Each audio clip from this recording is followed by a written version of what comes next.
안녕하세요. 4월 21일 월요일 마이드라에 오신 여러분들을 환영하고 축복합니다.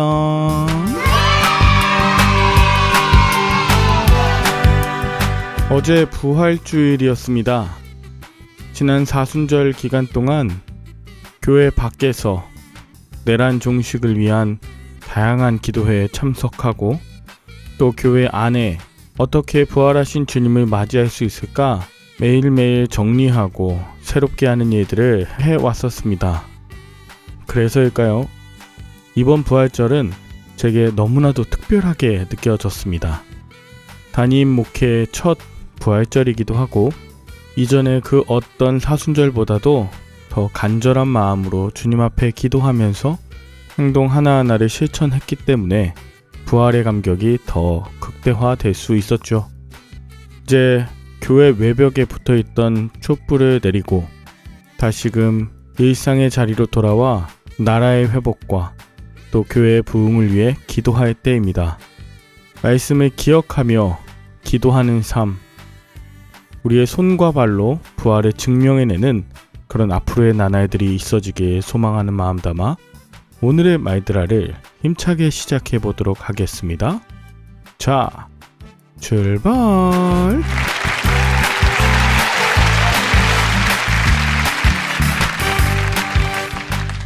부활절 이후 다시 잠언을 묵상하는데요. 이번 주는 잠언 25장부터 29장까지 묵상합니다. 이 본문은 히스기야의 신하들이 편집한 솔로몬의 잠언이라고 나옵니다. 그래서 1절에 또한이란 단어가 있는데 이것들도 솔로몬의 잠언이라는 것이에요.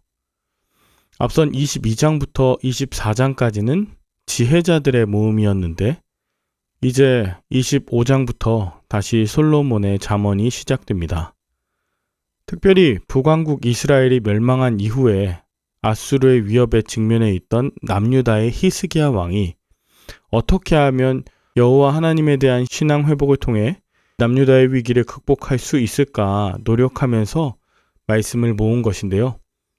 왕이나 지도자들, 그들을 보좌하는 참모들이 갖추어야 하는 신앙 덕목은 무엇인지를 오늘 말씀해 주고 있습니다. 자, 오늘 본문 2절을 보면 먼저는 이를 숨기는 것은 하나님의 영화요 살피는 것은 왕의 영화라고 합니다. 하나님은 하나님의 역사하심을 숨기십니다. 이것은 창조세계에 있는 하나님의 지혜와 능력을 다 알 수 없지만 우리는 창조주 앞에 서 있음을 깨닫고 겸손해야 함을 알려주죠.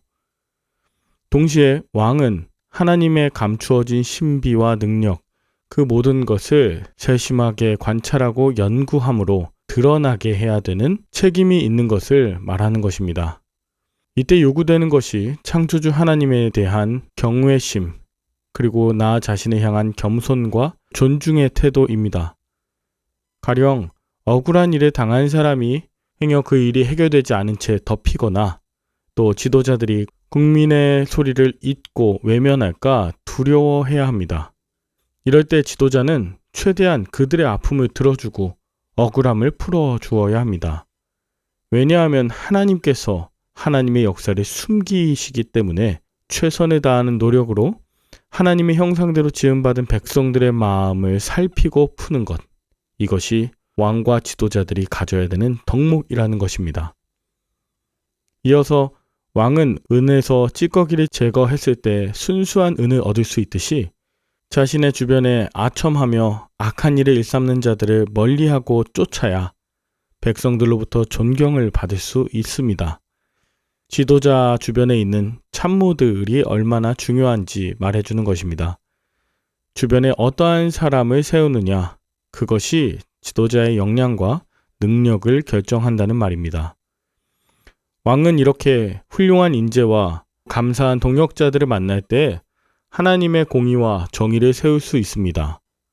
왕 혼자 사역하는 것이 아니라 그 주변에 있는 악인들을 제거하는 동시에 스스로 높은 채 하며 높은 자리에 앉는 교만함을 제거해야 합니다. 그래야 겸손한 그 사람 위에 하나님께서 왕 되어 주심으로 그 왕위가 견고해질 수 있는 것입니다. 겸손한 사람 곁에 늘 겸손한 사람이 있고 교만한 사람 곁에는 교만한 참모들이 함께 하는 것을 잊지 말아야 합니다. 이제 8절에 보면 서둘러 나가서 다투지 말라고 합니다. 이것은 급변화하는 현실 속에 조급하게 판단하며 경거망동하지 말라는 뜻입니다.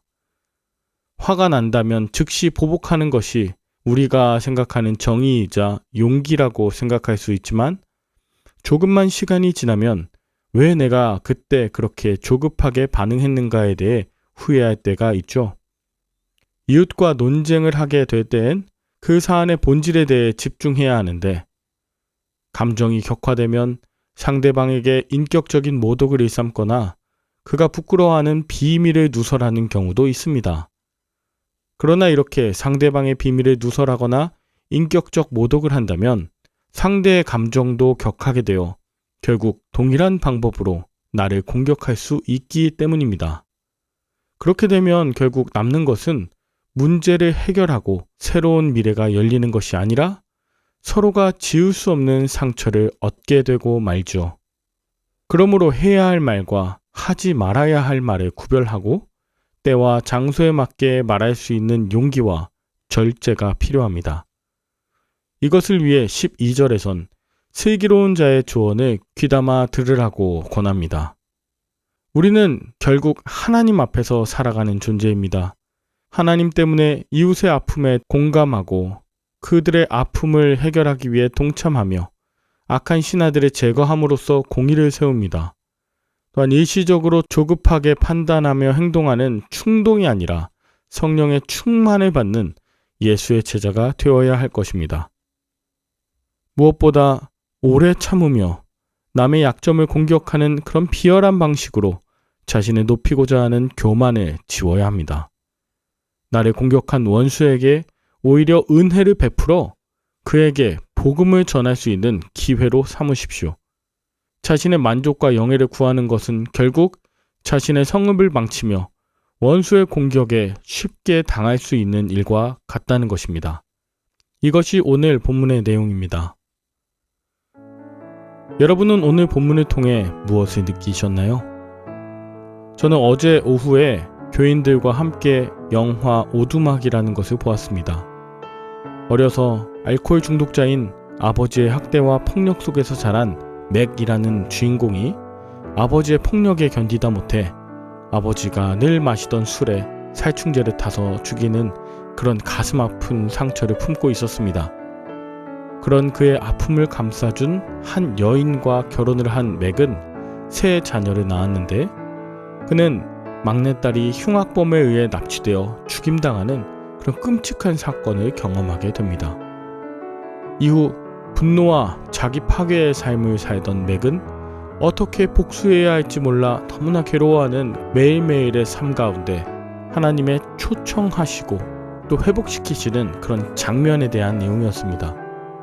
이 영화의 제목이 오두막인 이유가 바로 하나님이 그 구별된 오두막이라는 곳에 이 주인공 맥을 초청해서 그의 현재의 아픔이 과거의 아버지로부터 비롯된 상처의 쓴뿌리인 것을 깨닫고 어렵지만 과거의 아버지에게 용서를 구하고 또 아버지를 용서하는 시간을 갖는 것에서 비롯됩니다. 매사에 자신이 판단하고 정죄하는 삶을 살았지만 그러한 태도는 결국 자신이 똑같이 판단받고 정죄받는 길이었음을 깨달았습니다. 결국 그는 자신의 딸을 죽인 그 살인범을 향한 증오와 미움, 분노에 집중하기보다 애도와 용서, 긍휼의 마음을 품고 자신의 딸을 잘 묻는 그런 일을 하면서 마침내 남겨진 가족들과 사랑하며 치유받은 삶을 살아간다는 그런 영화였습니다. 우리 모두는 누군가에게 원치 않게 받은 상처와 아픔이 있습니다. 절대로 용서하지 못할 만큼 엄청난 분노와 자기 합리화도 갖고 있죠. 그런데 저는 영화를 보면서 그 마음이 나 스스로를 괴롭게 하는 것임을 깨닫게 되었습니다. 영화의 막바지에 이를 때 흐르는 눈물을 닦아도 멈추지 않아 고생했습니다. 여러분, 여러분의 주변에 여러분의 감정을 자꾸만 격화시키는 자가 있습니까? 진심으로 위로하며 함께하는 자에게 집중하기보다 나에게 상처를 준 그 쓴뿌리에 집중하는 나의 과거는 아닌지 돌아보시길 바랍니다. 그래서 오늘 말들아를 들으시는 모든 분들의 마음에 있는 그 어둡고 외로운 나를 사랑으로 안아주시고 스스로를 용납해 주시길 바랍니다. 원수를 사랑하는 일은 너무나 어렵지만 그 중에 가장 큰 원수인 나를 사랑하는 일이 너무나 어렵습니다.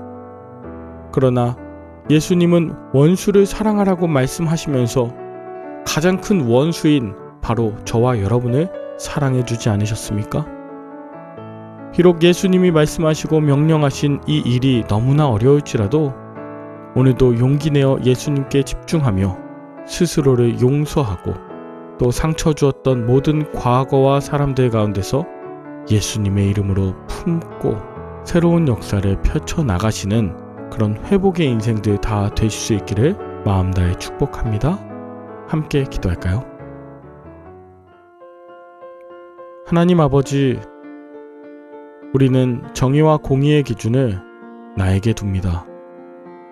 내가 이해할 수 없는 상황은 모조리 불의하고 불법이라 여기며 하나님마저 원망하곤 합니다.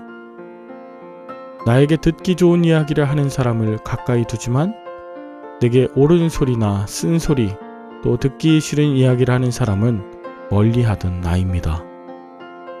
조급하고 비열하며 상처 속에 깊이 파묻혀 사는 나를 불쌍히 여기사 내 모든 과거의 죄를 사해 주시고 은혜를 베풀어 주신 주님의 삶을 사는 부활의 인생 되게 하옵소서. 나로 인해 아픔과 상처를 받은 자는 없는지 돌아보게 하시고 사랑하며 섬기기에도 부족한 우리 짧은 인생이라는 것을 잊지 않게 하옵소서. 감사를 드리며 부활하신 예수 그리스도의 이름으로 기도 올리옵나이다. 아멘. 오늘도 좋은 하루 되시길 바라며 저는 내일 다시 찾아뵙도록 하겠습니다. 샬롬.